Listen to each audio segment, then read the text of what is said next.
Hollow bricks are generally used with the purpose of खोखली ईंटों का यूज किस पर्पज के लिए होता है?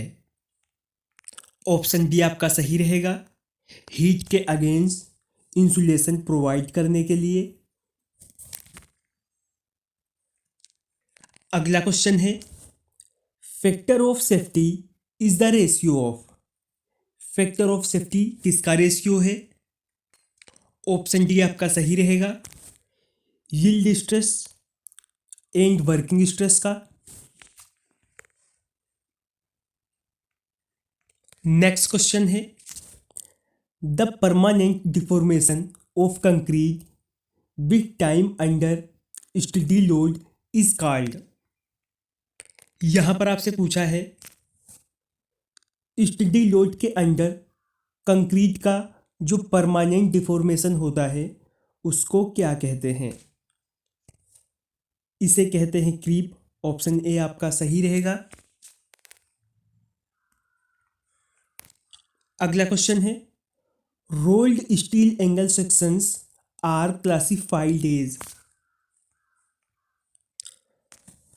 रोल्ड स्टील एंगल सेक्शन को क्लासिफाई किया गया है, ऑप्शंस आपको दे रखे हैं, इक्वल एंगल्स में, अनइक्वल्स एंगल में, बल्ब एंगल्स में, या फिर ऑल ऑप्शंस आर करेक्ट।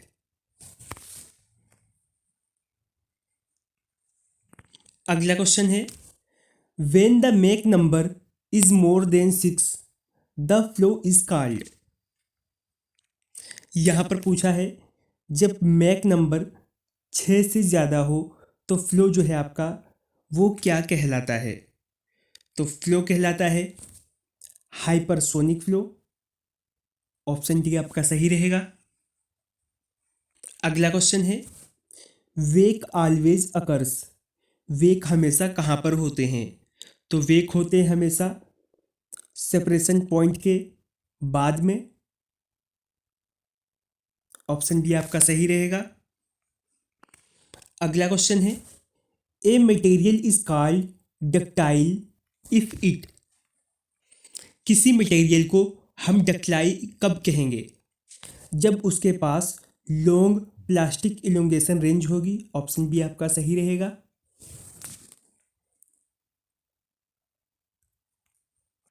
अगला क्वेश्चन है, shrinkage in concrete increases it's. Concrete के श्रिंकेज से क्या बढ़ जाता है? तो बढ़ती है बॉन्ड स्ट्रेंथ। ऑप्शन ए आपका सही रहेगा।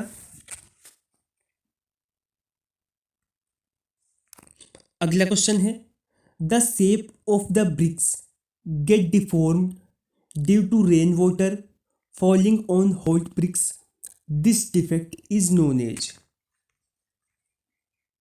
यहां पर आपसे पूछा गया है, ईंट का आकार गर्म ईंट पर बारिश के पानी के कारण क्या होता है? डिफॉर्म्ड हो जाता है। ये डिफेक्ट क्या कहलाता है? ये डिफेक्ट कहलाता है चफ्स। ऑप्शन है आपका सही रहेगा। अगला क्वेश्चन है, for polishing mosaic floor we use.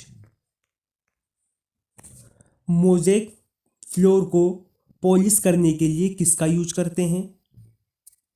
Use करते हैं ऑक्जेलिक एसिड का।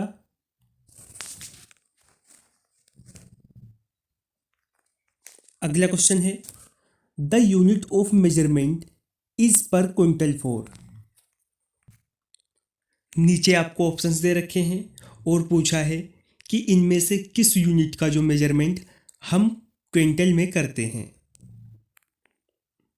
ऑप्शन डी आपका सही रहेगा।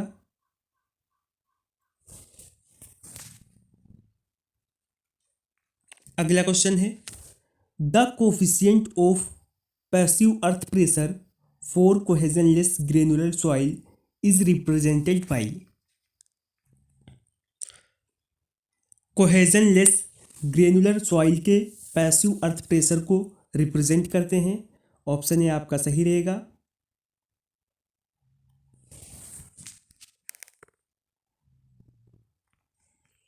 अगला क्वेश्चन है, low temperature during concrete laying.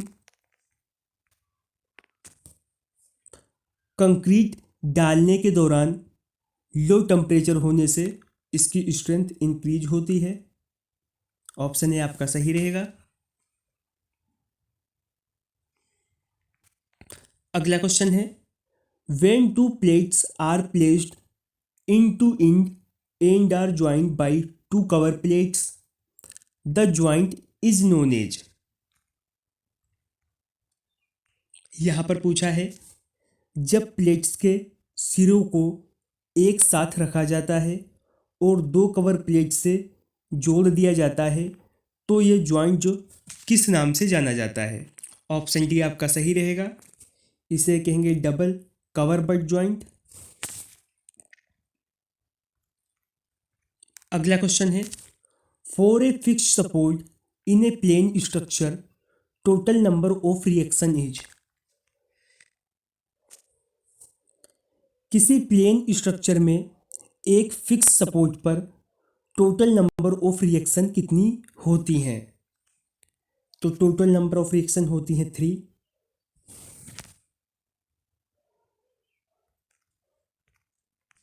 अगला क्वेश्चन है, which one of the following is not a non dimensionless parameter.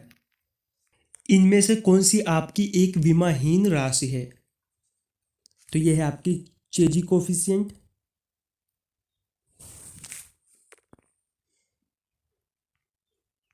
अगला क्वेश्चन है, the increase in the strength of concrete with time is.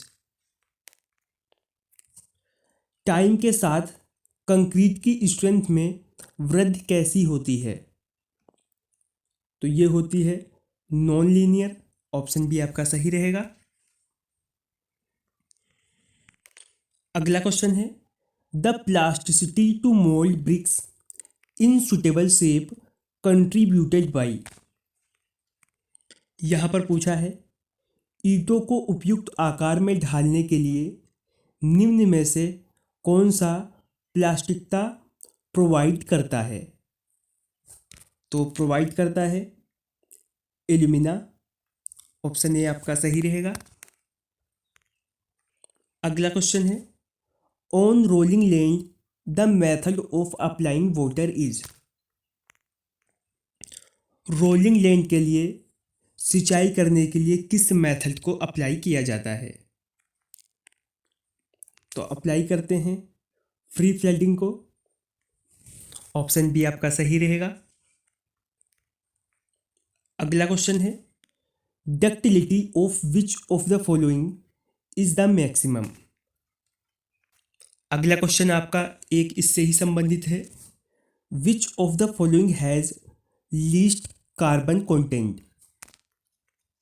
नीचे आपके ऑप्शंस दे रखे हैं।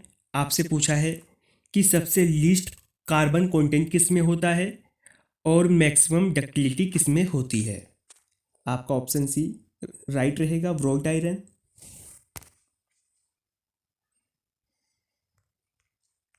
अगला क्वेश्चन है, brick walls are measured in square metre if the thickness of the wall is. यहां पर आपसे पूछा गया है, दीवार की ईंटों की मोटाई स्क्वायर मीटर में होगी अगर दीवार की मोटाई कितनी होती है। 10 सेंटीमीटर। ऑप्शन ए आपका सही रहेगा। अगला क्वेश्चन है, द प्रोसेस ऑफ मेंटेनिंग और improving the performance of a soil as a constructal material usually by the use of admixtures is known as. यहां पर आपसे पूछा है, भवन निर्माण सामग्री के रूप में सॉइल की परफॉर्मेंस में इम्प्रूवमेंट या मेंटेन बनाने के लिए जो एडमिक्सचर मिलाए जाते हैं वो प्रक्रिया जो होती है, प्रोसेस क्या कहलाती है। तो उसे कहते हैं सॉइल स्टेबलाइजेशन। ऑप्शन डी आपका सही रहेगा।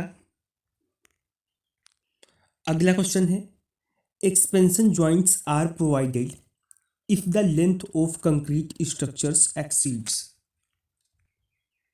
आपसे पूछा है एक्सपेंशन जॉइंट लगाए जाते हैं अगर कंक्रीट स्ट्रक्चर की लंबाई कितनी हो। ऑप्शन डी आपका सही रहेगा, 45 मीटर से ज़्यादा।